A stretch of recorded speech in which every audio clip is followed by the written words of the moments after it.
Munhiu District told to set aside funds for disaster relief. Mendi Munhiu District begins distribution. And Telikom PNG offers reward for information on vandalism. This is National EMTV News with Tokana Hasavi. A very good evening to you and thanks for joining me again with Thursday's news. The Cabinet has authorised the use of the DSIP and PSIP to fund disaster relief efforts. Finance Minister James Marape made the announcement today saying the 89 district development authorities will now become the coordination points of all disaster relief efforts in their respective districts. EMTV Sarah Alpong reports. Marape clarified that no additional funds will be given. The government decision is for districts to reprioritize 2 million kina from their DSIP for drought relief. We asked them that the various districts, they sit in the JDBBC meetings, reallocate 2 million of that for disaster, and they can start to use. He said along with this authorization, companies have been engaged to provide goods and services as needed. Dawon Limited, Truka Industries, Mapai Transport, Papindo Trading Limited, Homestead Limited, Best Buys Limited and Bintango Limited. We felt at a time when we went into cabinet, most of the disasters were taking place up in the highlands, and these 7 big traders operate in the highlands region. Mamasa and Highlands region, so we've allowed for certificate in experiency to be issued. Other companies will be engaged in a similar way for the other regions. The Finance Minister said this is an effort to make the districts become the coordination points for disaster relief so that bureaucratic delays can be minimized. So we appeal to all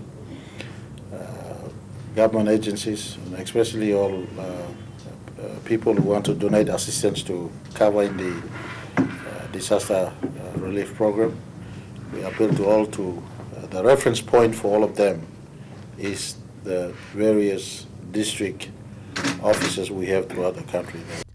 Marape and the Finance Secretary, Dr. Ken Nangan, confirmed that DSIP funds are being sent to the districts, with 1 million kina sent last week and another 1 million to be sent next week. For this year, we've forwarded to all districts, 6 million kina each. And we forwarded to all districts for the education and health infrastructures, 2.5 million kina each. And so the balance of the DSIP, we will continue to give until the end of this year. This announcement comes amidst calls for the government to allocate more funds towards the impact of the El Nino conditions throughout the country. The government's earlier allocation of 25 million kina has been used up. For the 2016 budget, Marape said drought relief will be given serious consideration. Sarah Aupong, National EMTV News. Meanwhile, Finance Minister James Marape said any public servants working on disaster relief operations throughout the country should not ask for additional benefits. No public servants must call for allowances in this exercise. You already paid as a public servant.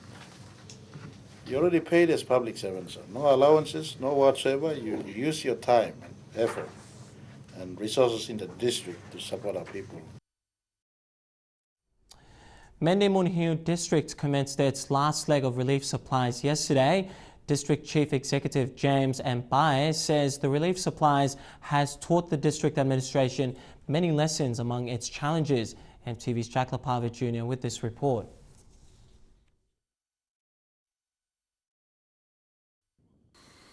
Distributing relief supplies to affected drought areas can be quite stressful.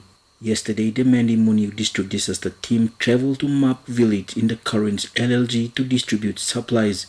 Police presence was as vital as experiences in the past has seen violence and even people killed. But the distribution yesterday went smoothly under police presence. Mendi Munhiu MP Day Kewanu says the district is doing all its best at the national level to seek assistance from the national government. MAP 1 and 2 received rice bales, tin fish, cooking oil and noodles. District CEO James Mbia says rations will not be given to everyone and coming days will see more rations distributed. He called on people not to inflate household lists to avoid shortfalls.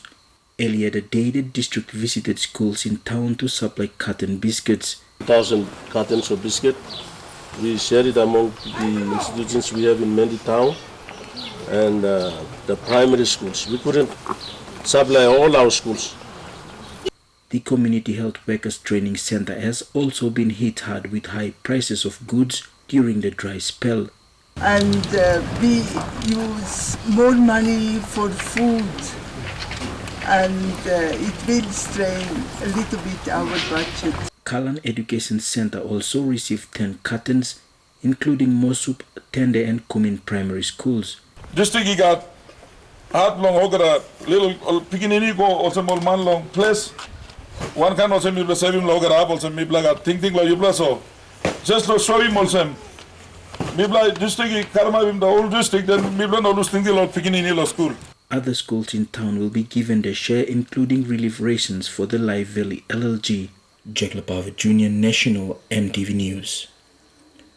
While most people are crying for water, given the 5 going to 6 month drought in the Madang province, the councillor of Tadup Ward of the Transkogol LLG is using the knowledge he gained from JICA to help his people. The councillor, Peter Kuno, is using what he calls the biosand filtering system to help, especially the teachers in his area, continue school until the end of the school year. Only the grade 8 students remained in school as a result of the drought conditions for most districts in the province, and for the Tadup Primary School in the Transkogol area, this is what their councillor did. Bacteria or pull up wara na yumikisim. So this la fine sand by filtering and by spreading. Na kill him all. Binatawal na breakthrough lo this la fine sand ya because fine sand mi put him big pla happy come on top.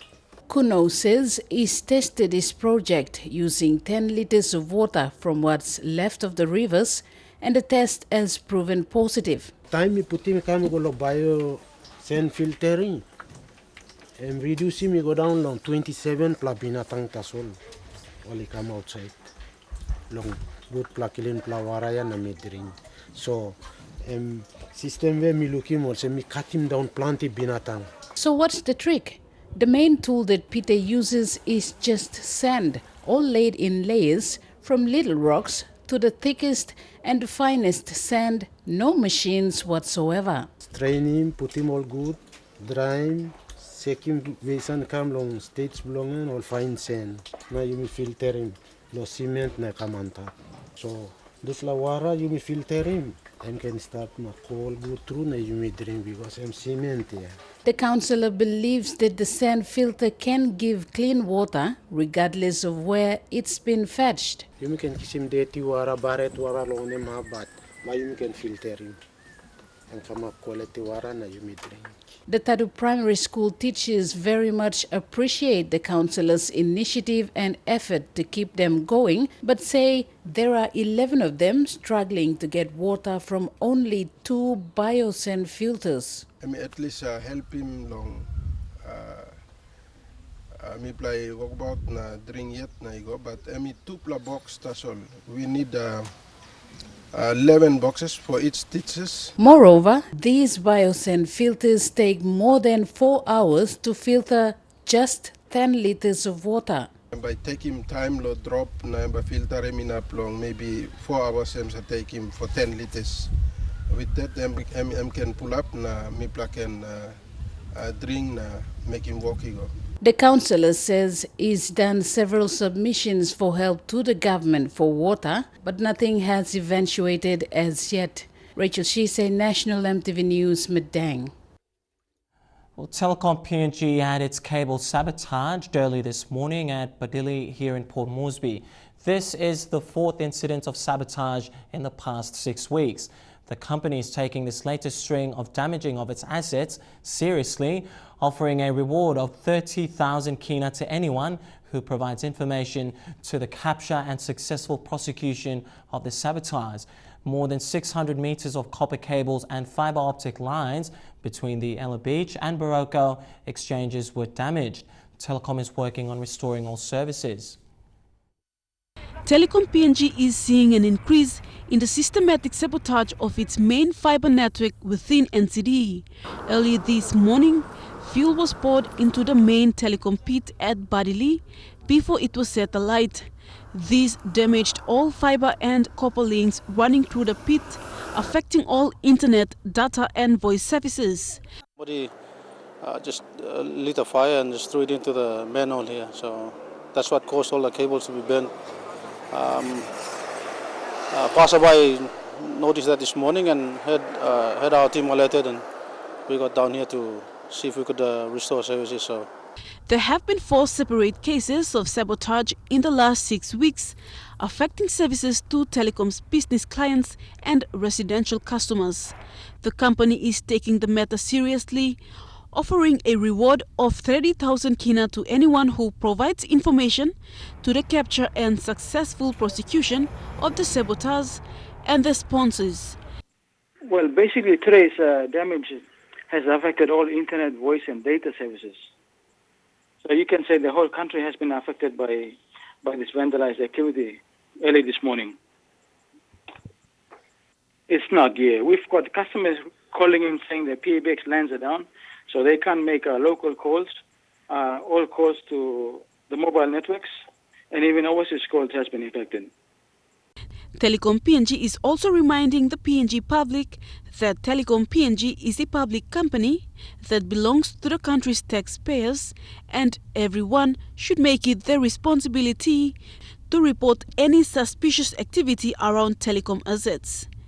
Telikom is deadly serious and would like to remind all Papua New Guineans that this is their company and it's our responsibility to report any damage done to telecom equipment. Anyone with any information about this latest act of sabotage can contact Telikom PNG on its 24-hour hotline number 345-6789. Telikom PNG says all information will be treated confidential. Vasinata Yama, National EMTV News. Among most stories coming up after this break, new judges appointed, also Governor Aigiru on the vote of no confidence, and the Prime Minister commissions new recruits to the PNGDF. Stay with us.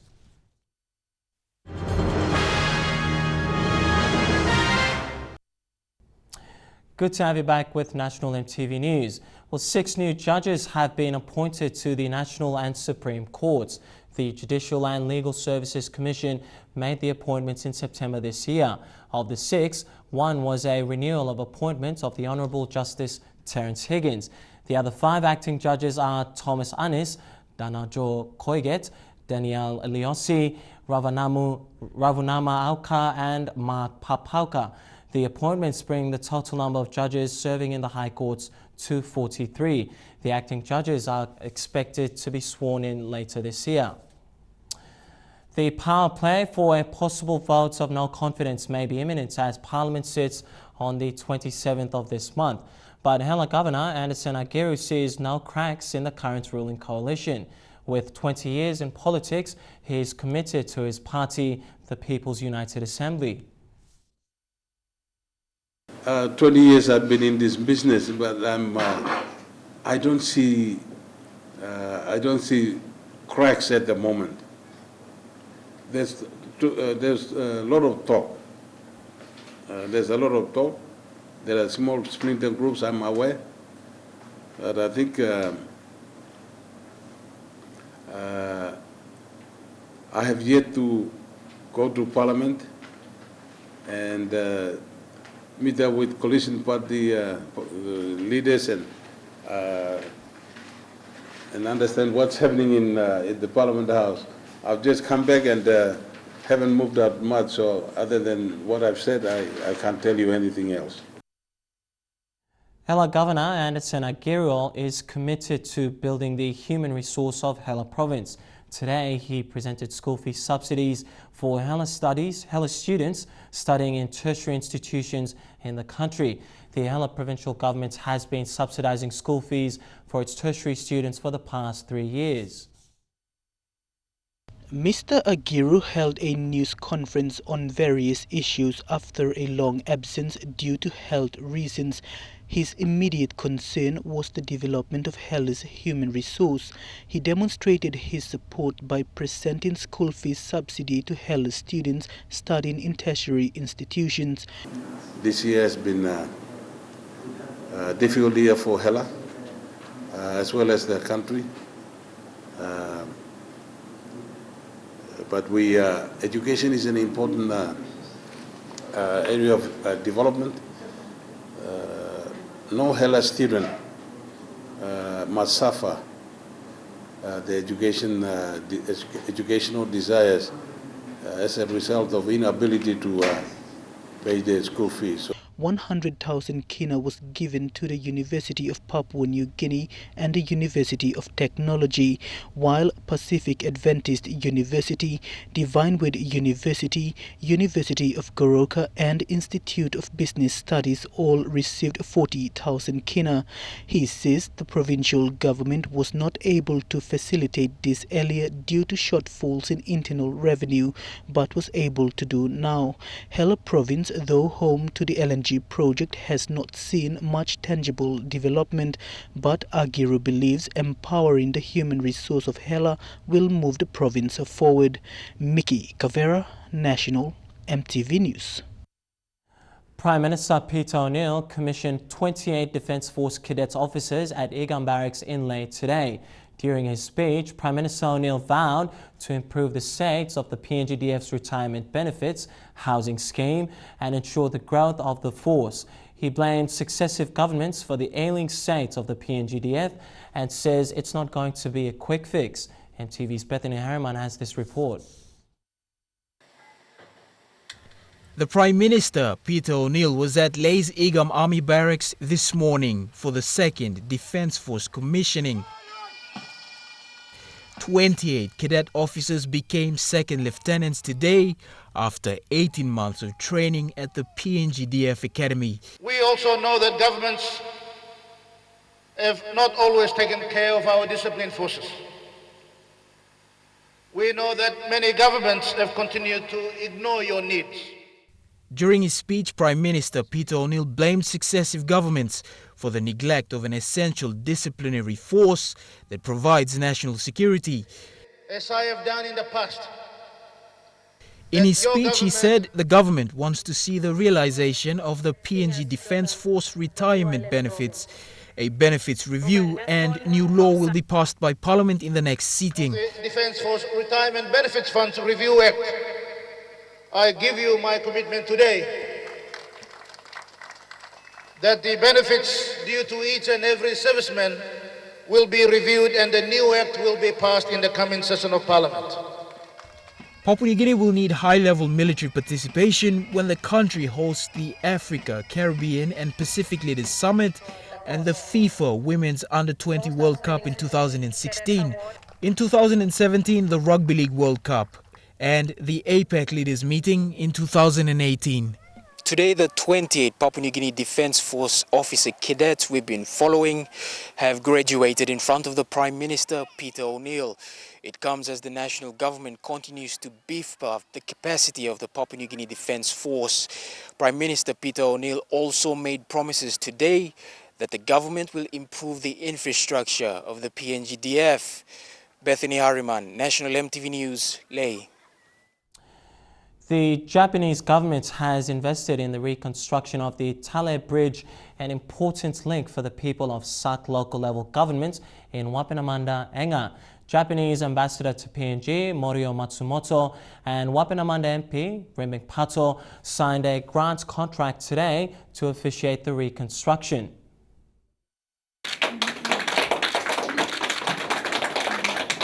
Over 900,000 kina grant assistance from the grassroots human security projects of the government of Japan was allocated to rebuild the bridge. The reconstruction, which is set to start immediately, will replace the old and wooden Tale Bridge with a safer and stronger model. Reconstruction of the bridge is a crucial project for this region and for the daily life of the local people and this region.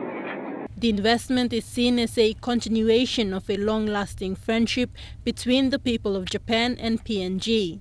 This year marks 40 years of a diplomatic relationship between the two governments. Japan has been supporting the infrastructure development in Papua New Guinea since the launch of the GGP in 1989. In Anga province, this bridge, valued at 40 million yen, which is 980,000 PNG kina, is being built. It is unlocking a potential. It's part of the missing link when you're talking about opening up the country. Tale Bridge's reconstruction is predicted to improve transportation services in Wapinamanda and benefit an estimated 10,000 locals. The bridge will be completed come October 2016. Tekla Gunga, National EMTV News. And now let's take a look at the finance news. The kina closed 5 points lower at $3.3440 in the interbank market today, and at Bank South Pacific, our kina was trading at $0.3370 $0.4637 Australian dollars, $0.2937 euro, and 40.07 Japanese yen. Looking at commodity prices at New York close, gold closed lower, while coffee, cocoa and copra closed the day higher. Palm oil and copper closed lower, while crude oil closed the day higher. And finally, on the stock market, the Dow Jones closed at 49 points lower, the ASX closed at 36 points higher, and the All Ordinaries closed at 21 points higher as well. Well, villagers halt construction to road project in NCD and another entrance in the Miss Pacific Island pageant. Those stories and more coming up after this break. Stay with us.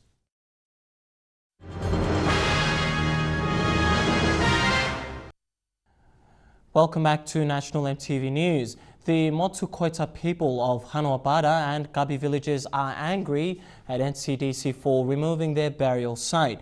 The graves have been removed to make way for a multi-million kina road project. The people claim they were forced to remain silent while development goes ahead. MTV's Vasinata Yama with this report. Hanobadans, you better realize the way this road is directing, it's going to go through Hanobada. The Motu Koita people are concerned at how consultations were made with the developers and the landowners to remove the graves. Even though 3 meetings were held to discuss with landowners on how the removal can be done, they claimed it was blunt and the meetings were forcefully held. If there is something to be done, do it respectfully. You know, we have given you guys our city. What the town is, that's our land. What the port service is, that's our land. We have not been compensated, and you're getting our graves! People are thinking good. And enough, police and you guys are doing no job, but respect our people. You guys have stepped on us for too long. The landowners said NCDC told them that the land was gazetted some 20 years ago and that NCDC would not need approval from the landowners to clear the roadside. However, according to a local land surveyor and the record books of the locals, the land has not been purchased by anyone. This has angered the locals.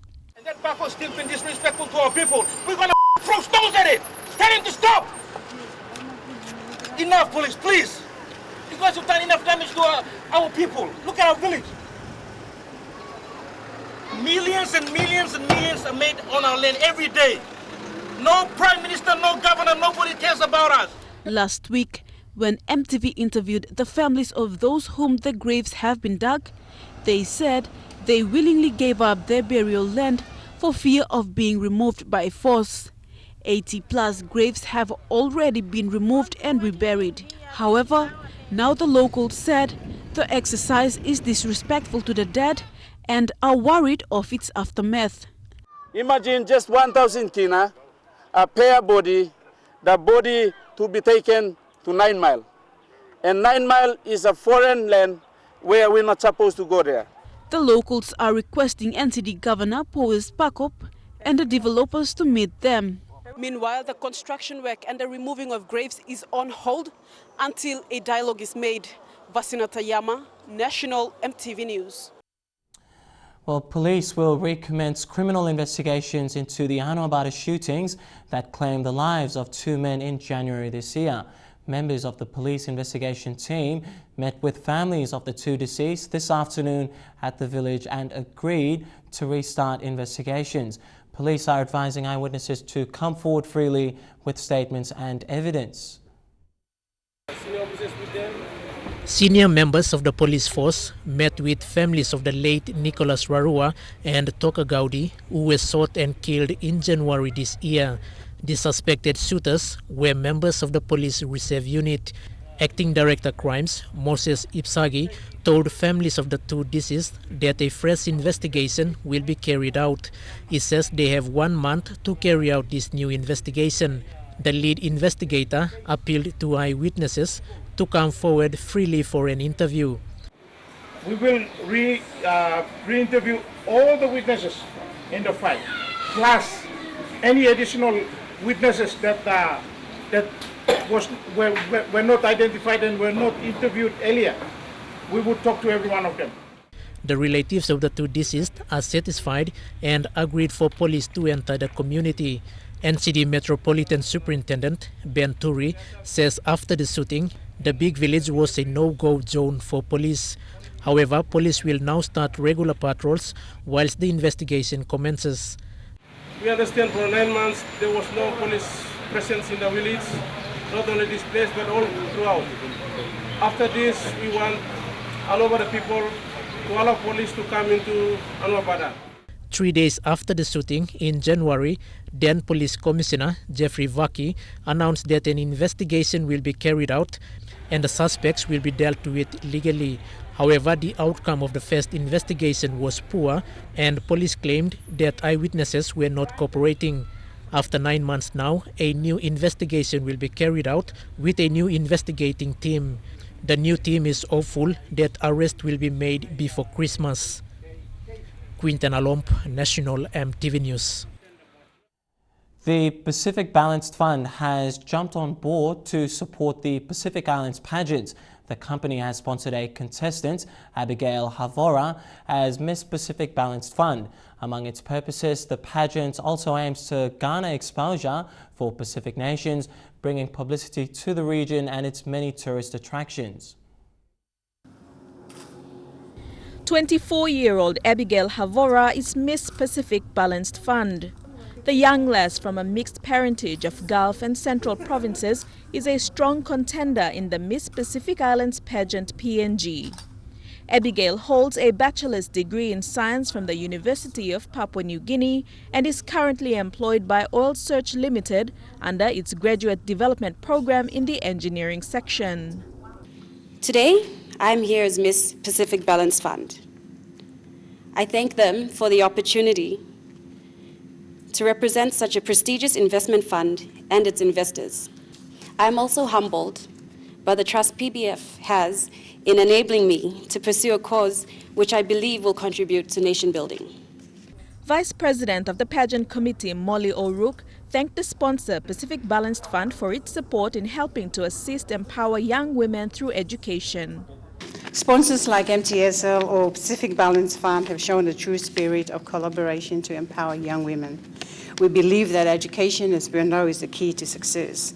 Yesterday, Bank South Pacific announced its contestant, Samantha Vulum. Miss Pacific Balanced Fund Abigail Havora is the second contestant to be announced. A total of 6 contestants have been confirmed to participate in this year's pageant. Deli Waigeno, National EMTV News. Water PNG customers can now pay their bills online. Chief Executive and Managing Director Raka Taviri Jr. announced the new online bill pay system which will enable customers to make payments through mobile and internet banking. MTV's Marilyn Dia reports. With the advantage of the growing numbers of internet users, Water PNG, through the joint partnership of ANZ, Westpac and the Bank of South Pacific, launched a bill pay scheme. This form of payment is proposed to be quicker, more cost-efficient and convenient for Water PNG customers. Of technology and innovation. We've looked at a few projects that are already running, and bill pay is one of them. To be able to make payments online, customers need to register with internet banking through the bank's websites. Water PNG services water distribution to the rural areas of Papua New Guinea and manages the sewage systems of the country. With about 26,000 meter connections in the 20 districts, Water PNG has looked for innovative and efficient ways to give quality service to its customers. I'd like to encourage all our customers. They have no excuse to pay upfront, and Water PNG will have its money coming in. Thank you. Water PNG is the only water distributor company in PNG to have an online bill pay system. Marilyn Diaukatam, National EMTV News. 12 former prisoners are amongst a group of people being trained in various skills as part of Leyte District's ongoing support to its youth. The aim of the program is to help them rebuild their lives. EMTV's Colin Baralai reports. 12 of these participants are ex-prisoners who have decided to turn away from crime and develop themselves into productive citizens in their communities. Daniel Manu is a former inmate at Leyte's Buimu jail. After all, people looking for no got profit with this life. So people start from nothing low. One of my people start the settlement start. So people think life am not a hope, but you got hope.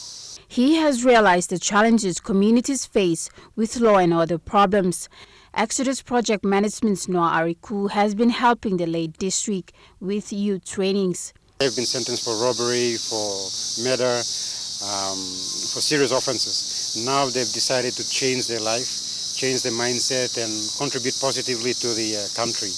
These 24 trainees have mastered skills of writing project proposals, project management plans, and others have been trained to become trainers.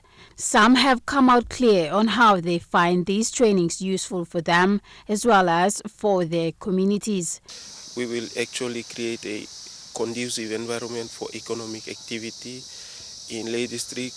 Leyte District continues to enhance youths in communities by providing them training opportunities equipped with information and basically to keep them away from crime. Colin Barilai, National EMTV News, Leyte.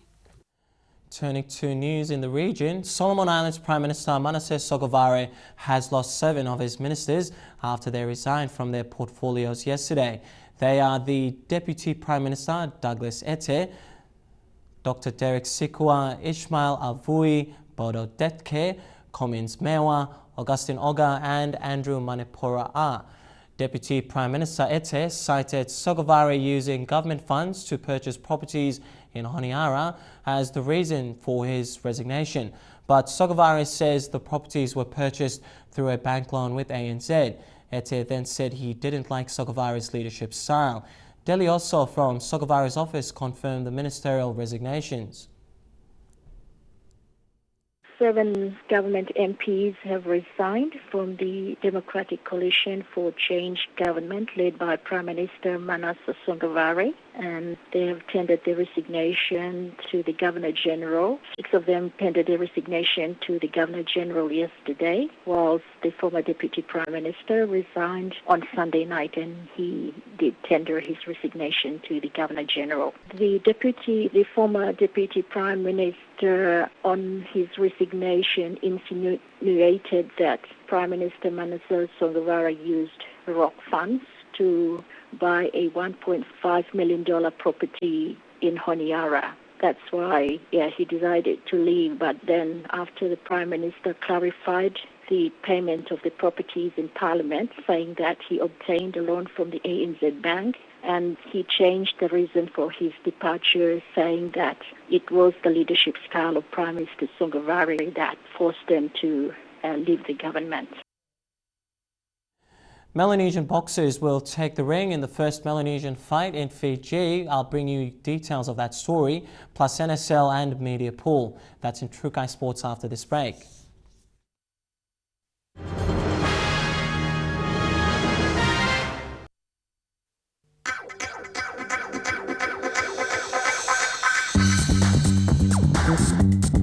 Trukai Sports.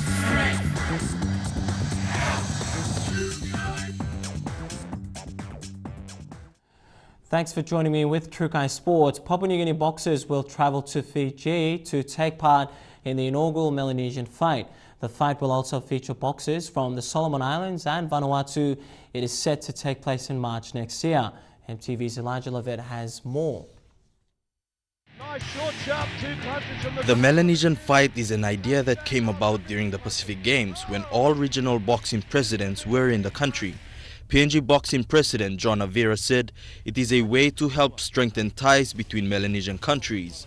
In competing amongst ourselves for a while, we would like to link to the Melanesian Spirit Group arrangement through the bilateral within the governments. I think it's something that we would like to promote and use sports as a vehicle to promote our current MSG arrangements. Many boxers will be hoping to get selected to represent PNG from this year's National Boxing Championships. The championships will see elite boxers from around the country taking part. The other thing, as a tournament director, I would like to emphasize that they don't have to send the novice boxers there because it will be against some of the very top fighters from Papua New Guinea. And this is a national championship. You have to send your elite boxers from your provinces for this tournament. The Melanesian fight is the first of its kind, with the hope of it becoming an annual event. I look forward for that, and we had some discussions earlier on before the Pacific Games when the presidents were here, so that's what we're looking at. Elijah Levitt, National MTV Sports. Well, Telikom National Soccer League has announced a new restructure to its competition with a two-tier format to be introduced once the competition begins mid-November. 12 teams have been confirmed to participate, with 6 each in both a Northern and Southern Confederate pool. MTV's Jeremy Moggy reports. The announcement today signifies a change in the direction that the league wishes to take to improve the standard of competition here in the country. And NSL Board Chairman Isaac Lupari is looking at a far better, much more professional competition. This formatting was done taking into consideration the OCF games, the local competitions that are going to start, and also that we have the Under-20 Women's FIFA World Cup that Papua New Guinea is going to host in November. Lupari emphasized the importance also of a good management system being put in place with the aim of ensuring continuity for the league as well as the clubs participating. Based on what we have seen in the last 3 years that I've been chairman, the new board, many teams have struggled. So we want to make it more cost effective. With the two-tier format, the Northern Conference will consist of the Momase, Highlands and NGI regions, with Admiralty, Besta FC, Goroka, Wilgris, Madang and defending champions Lay City Dwellers. While the Southern will involve mostly Port Moresby-based sides, with Hekari and FC Pom the only remaining members from last season's competition to be based in the nation's capital. PNGFA's General Secretary Demirit Milang said that the quality and also cost-cutting measures for clubs were some of the factors leading to the decision taken when introducing the new format. In the joint conference, we should be able to see if the teams who are not very good, at least there is a competition for them to play as well. But when it comes to the next round of competition, we are hoping to see a different football. Hekari United franchise manager Voni Capinato agreed with the proposition, saying that her club had to deal with a large expenditure in order to compete at both the domestic and international level.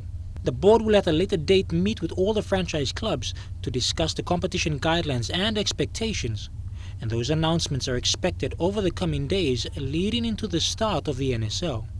The competition is set to commence on the 15th of November and will run through the festive season, with the second stage finals to be held in April 2016. The venues that they have chosen will include Madang, Lake, Goroka, the Sojongai Stadium and Bisini, here in the nation's capital. Jeremy Moggy, National MTV Sports. The media pool competition will go into its first round of finals matches this Saturday at the Lamana Hotel here in Port Moresby. There will be no love lost as bitter rivals Heli Solution Spin Doctors and Dartico Pebbles lock horns in one of two preliminary finals. In the other top four clashes, minor premiers Northeast Mirror will be chasing their own shadows when they face off with sister team Cool Graphics. The losers will shelve their queues until season 2016, while the winners live to fight another day. Matches queue off at the pool capital at 10 a.m, starting with the plate finals and the preliminary finals at 2 p.m. Well, True Guy Sports continues after the break. PNG Turagu Sevens to take part in the Singapore Sevens. Stay tuned for that story.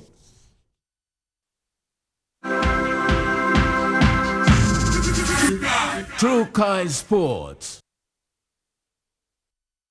Good to have you back with True Guy Sports. To rugby, PNG Turagus will make their first appearance offshore in the red, black and gold colours as they aim to use the Singapore Sevens as a build-up into the Wellington Sevens next year.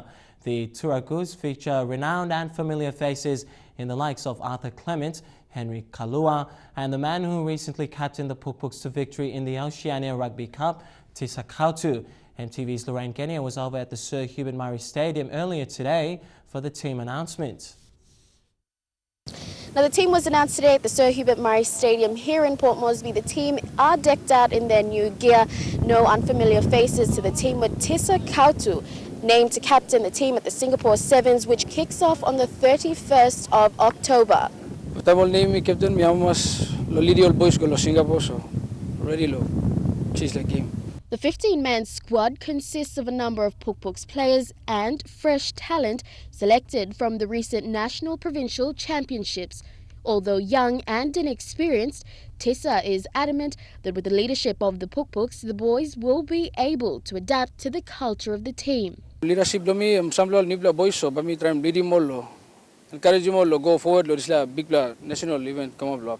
William Tirang, Robin Loma and Paul Nelson will feature in the team as debutants abroad, while Samoan-born Coruscant Veni, Manu Gais and Billy Toria return to national duties. Finalized the squad after the NPC a couple of weeks ago, and then it was good to have a hit out last weekend during the CRU tournament, and now we've got 15 guys I've selected that will carry us through with the Intoil Turagus to Singapore, then follow that up with the New Zealand Sevens. So it's been pretty good squad to work with, good energy during the sessions here. Douglas Geis, who has worked with the team over the past year, will be using the Singapore Sevens as a build-up to the World Series 7 circuit qualifier later in the year. I've selected, if you can see in the squad, a fair few new players, so I'm trying to build them up and see how they go, try some new combinations during the Turagus trip, and then we'll finalize our national team after that for New Zealand, the qualifiers in November. Yep. Now, previously known as the assistant coach, Douglas Geis has stepped up to the plate as head coach, while Damaris Minikulov Interoil will travel with the team at the end of this month as the team manager. Lorraine Genia, National MTV Sports. And on the same note, amongst the team are three of the most recognisable faces of PNG rugby, Butler Morris, Wesley Valley and Tisa Kautu. With the experience of playing at the World Series 7 circuit and the Pacific Games, these boys have pledged their support to the younger talent within the team. For Wesley Valley alone, it is an honour being able to put on the national jersey given his recent injury phase with his hamstring. MTV's Dion Combank spoke to the boys earlier today on their selection to lead the squad. Butler Morris and Wesley Valley are no strangers to PNG rugby, both playing in the Pacific Games and Oceania Cup. This time their inclusion into the Turagus comes with greater responsibilities. With a number of new players selected straight out of the NPC Sevens, the top try-scoring duo are expected to lead by example. In recent years, but it's a chance, the opening chance here for Papua New Guinea, and away goes Butler Morris. People are welcoming on the team as all Duplo boys, making them feel at home. Yeah, the training field same as the camp area. So when people more later, side blue play into the field now outside one time. While managing the responsibility as a senior, Vale will be using this tournament to regain his strength recovering from injuries. It is Hubert Saraha in at the corner for his second try, Wesley Valley. The Singapore Sevens will be a great avenue to mold the younger players and expose them to international competition. Dion Kombang, National EMTV Sports. And that ends True Guy Sports tonight. Coming up next, the weather details for the next 24 hours. Stay tuned. True Guy Sports.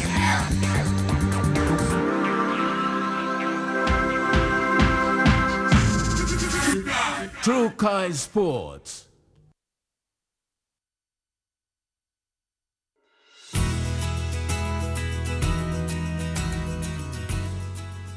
Take a look at the weather forecast for the next 24 hours. In southern region, mostly fine, expected in all centres. In Momase, fine and dry, mostly fine weather expected in all centres. In the New Guinea Islands, same thing, fine and dry expected in all centres. And lastly, in the islands region, mostly fine expected in all centres. Recapping our top stories for tonight before we go. Districts told to set aside funds for disaster relief.